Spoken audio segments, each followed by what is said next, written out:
Hi loves. Nandito ako sa Bukid loves. Ayan o. Nakapangganito ako ng damit kasi talagang gusto ko ipakita sa inyo ang talong. Pero syempre nakaganito ako ng damit. Sinasabihan na naman. So ayan, kasi ang dami niyang tanim na talong. Pero ipapakita ko sa inyo ang mga bunga ng talong, mga langga. Ang dami talaga.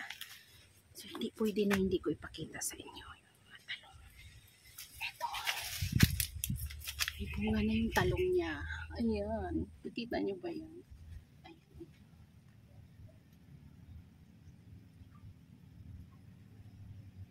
Ayan.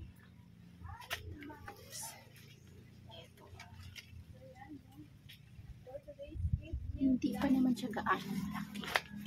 Pero, tapos, madami siya mga langga ito. Ang dami niya. Ayun, ipapakita ko pa sa inyo yung isa pa, malaki. Ayan, ito. Ayan, ayan, ayan. Ayan, diba? Yun. Diba, malaki. Ayan, ano. Ayan, puro lahat mga talong to dito, mga loves. Hinaan lang natin yung boses natin kasi baka ay marinig tayo ng kabilang ibayo para hindi nila alam na may tao pala dito. Okay. So ayan, ang dami nito.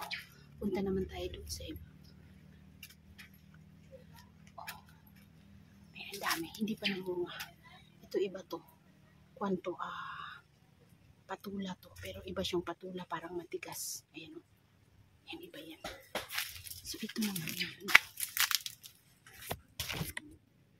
Ayan. Ito. Ang daming talong dito, mga langga. Ang dami. So ayan na. Diba?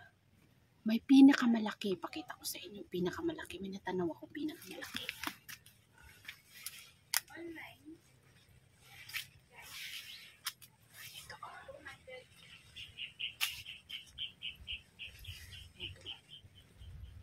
Mga loves.